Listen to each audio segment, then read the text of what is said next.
Alright YouTube, so today's video I'm going to make it on this neat little vlogging type of thing. You know, there's the Canon V10. It's on auto exposure and I want to see what it does. It's pretty incredible on what it can do. I'll put it out here, walk around a little bit with it, see what you guys think. It's got a 1-inch sensor. Maybe it might be kind of small. I know we have some 1-inchers on this channel that are about to start their own channel with 1-inch specials. I'm just kidding, they're not. I'm just, we have some friends that love 1-inch sensors, but this is for the 1-inch club. This is where we typically make the videos here. We're not going to do that. We're going to actually head outside. This one's got a built-in ND filter. Sony, it's built in. Yeah, watch it kick in. Super bright, and bam, that ND filter is on. Looking good. Look at that. That looks good. Let's see if we can get some clouds back there. See the cloud? It's still focusing on me, not the clouds. Maybe I can point to the clouds. You'll see up there. It pulls in the detail. And then back over to me. I can just tap on it. So with that, I'm actually gonna, come out here, sit out here and actually do this, because I want you guys to be able to see kind of what I'm doing out here. So I'm gonna adjust this little thing that I have, and this video is absolutely uncut, so it looks cool.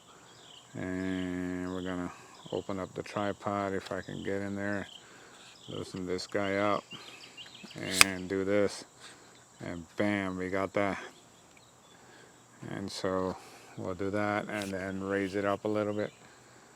And all right, maybe we might not even raise it up. We might just raise it up all the way and sit over here and have a beautiful background right here. So here we are. We're outside, and hopefully the sound is good, the video is good. Awesome. So what are we talking about? We're going to actually talk about just technology in general. But before I get too far into this video, I want to take a few minutes and actually pass on my best wishes for the folks in Japan that might have either lost their lives and or disrupted by the earthquake that we had. And what you're seeing over there, I'm not sure if you can see it, it's a beautiful, beautiful hummingbird right over there that just took off. So I've gotten to a point where I can get within a few feet of these hummingbirds and they stay around, right? They don't fly away. It's very peaceful back here. This is land that you can't build on. It's protected. It has to stay like that.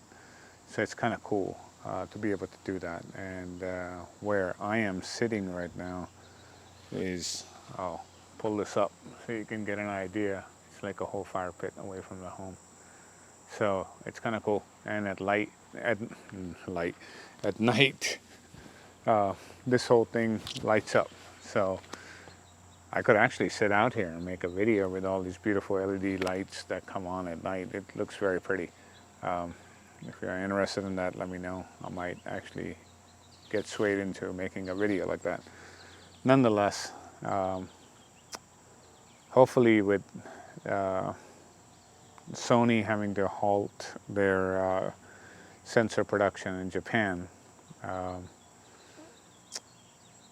I hope that doesn't cause a major shortage out there.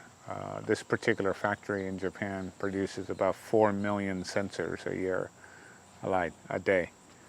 So that's close to 4 million a day is what I read. That's pretty insane. So if that's the case, there's most likely a very good chance that there will be some shortages that are going to happen.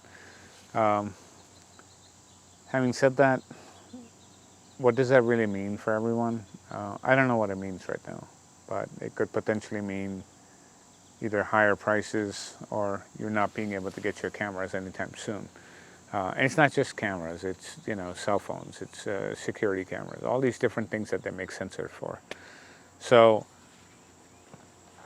all I can say is this might be a great time to buy some used gear. I, you know, had pledged that when I got the A9 III that I would get rid of some gear. So I will be getting rid of my, that's my dog. Hello. What are you doing up here? You want to be in the video? Want to say hi? Oh, that's Jazz. He's almost going to be 10 years old. So they love coming up here. From here down, it's almost 10 feet. So they love that. Anyway, forgot what I was talking about now. See, that's what happens when you have an uncut video and it's, you know, it's not edited. It's more fun because, you know, I had a beautiful distraction. What I was really saying is, you know, use gear. I will be most likely selling my Sony A9 II and then also my R5 Mark II from Canon.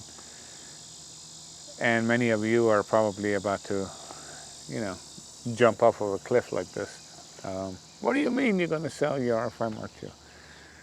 I don't use it very much, unless someone here can really tell me a compelling reason why I should keep it. Ever since I got my Sony A9 III, I don't use it very much. I don't always need 45 megapixels. If I do, I have other cameras that are very high megapixels. I'm good with that. I am getting to a point now where I would rather invest, and again, here's the word, invest, in the finest glass ever produced. Glass meaning lenses. Lenses are something that will last you, they can last you a lifetime when you buy good quality stuff. And by that, I don't mean third-party things are not good, this, that, and the other. They're not for me. If they're for you, knock yourself out. Beautiful thing, right? They're just not for me. But if it's for you, please go for it. For me, it's, you know, buying L glass, buying Zeiss Otises, and that kind of thing. Because I love to shoot my lenses wide open. If they're not good wide open, they're useless for me. It's a waste of money. If I'm paying for an f4 lens, which is a 600 f4, if it's not good to be shot at 600 f4 and I got to stop it down, I just wasted my money. I could have easily got a 600 f11 and got it for $699 versus $13,000, right? You get the point, right? So if your lenses are not good wide open, they're probably not a good thing to actually add to your bag. You're paying for that. If you're buying a f2 lens or you're buying a 1.8, 1.4, 1.2 lens, that lens needs to be good at those apertures. If it's not wide open, if it's not, what are you really gaining? I mean, you can sit there and you can flex all day long. Oh, I got a 1.2 lens, but I shoot it at like 2.8 because it looks good over there. It's junk. It's a waste of money. You could have just bought the freaking, you know, for example, if you bought a 50 1.2 and you got to shoot it at 2.8, you're better off just buying a 52.8 and save literally almost like, I don't even know, 80% of the cost and 90% of the weight. If you're carrying around a 1.2 lens and you're not really shooting it at 1.2 or 1.4, or you know, if you have a fast lens like that, you're wasting your money. Right? A lot of people, oh, I do, you know, landscape photography and I gotta have, you know, 1.4. Okay, but you're shooting it at f8. Who cares? You can get an 18 to 55 kit lens for $199. You don't need to be spending $1,700 on a 1.4 lens and then stopping it down to f8. You're wasting your money. Don't waste your money, right? This is a general conversation because I want to have this conversation with you all. Why lenses. Why fast lenses? Fast lenses have a place, just like APS-C cameras have a place. A lot of people think that if you shoot at high ISO, it really doesn't matter. It does. It does matter. You lose tons of dynamic range, and it does matter. If you're going over ISO 1000, you're already at almost literally half the dynamic range of that, whatever sensor you have. And if you don't think that matters, then, I don't know, keep following these other YouTubers and wasting your money. Because your photos are not going to look any better. So, my opinion, spend the money on really good quality glass. And if you do that, I think you're going to be well served for a very long time to come. But if you keep on chasing new cameras all the time and not spending any money on glass, you're really making a big mistake. If you're buying cameras like that new Sony A7R6, great camera, incredible resolution. You can't put shitty glass on it. You gotta buy the ultimate in glass for a sensor like that can resolve 67 megapixels of resolution. So you can see that beautiful hummingbird there coming through. My dog's scared. Beautiful red-throated hummingbird over there, ruby red-throated hummingbird. So there's a pair, mating pair, that are here. So they keep coming, and you probably have seen some of the pictures. You have some helicopters flying around over there. Anyway, don't chimp on buying substandard lenses. And I'm not saying that third-party lenses are substandard and stuff like that.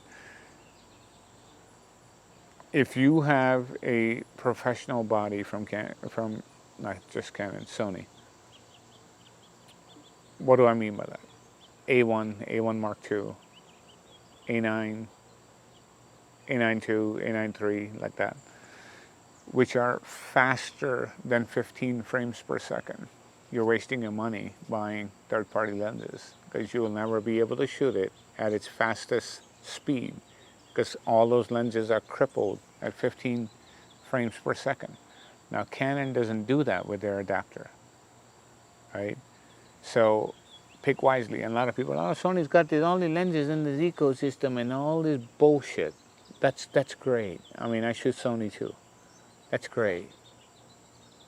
But I have 250 million EF lenses, and I don't think Sony's going to make 250 million lenses in the next 30 years and be able to sell it to people.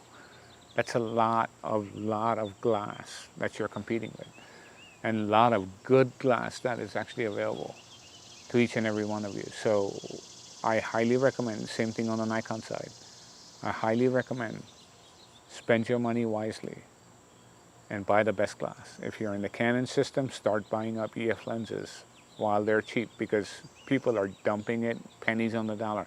Is the RF stuff not good? No, it's great. It's great lenses. But if you already have a 24-70 2.8 Mark II EF lens, and for you to go to a 24-70 RF 2.8, you're wasting your money. It's not any better. It looks pretty much almost the same. Yeah, it might be a little bit sharper on that little right corner pixel over there. Who gives a shit? You can fix that in 1 second. Stop wasting your money. Don't throw that lens, that EF lens, pennies on the dollar, and then go out there and spend all this money and go in debt. Don't do it. It's not worth it, right? So hopefully you like this very casual format of this conversation. So with that, I will, say have a beautiful weekend. Spend your money wisely. If you are going to buy something photographic, buy lenses. Buy good ones, really good ones. Don't buy crap. And you will be shocked because you can put a really good lens on a crappy body and get incredible results. But having an incredible body and having shitty lenses will always yield shitty output. Why? Your camera is only as good as the lens that's on it. Period. Period. I don't care how good your sensor is. Your sensor is worth nothing if you put garbage in front of it. if you put the best glass for that sensor has a chance to really shine on how it was designed to be actually, you know, producing some images that are just breathtaking. So take that with a grain of salt, like they say. What do they say? Date your camera bodies and marry your lenses. So hopefully you'll get a marriage going on here, and you can say, I do, and bam, you know, pull the trigger and buy some great lenses. And, you know, looking forward to seeing what you actually guys scoop up for a heck of a deal. Talk to you in the next one. Thank you.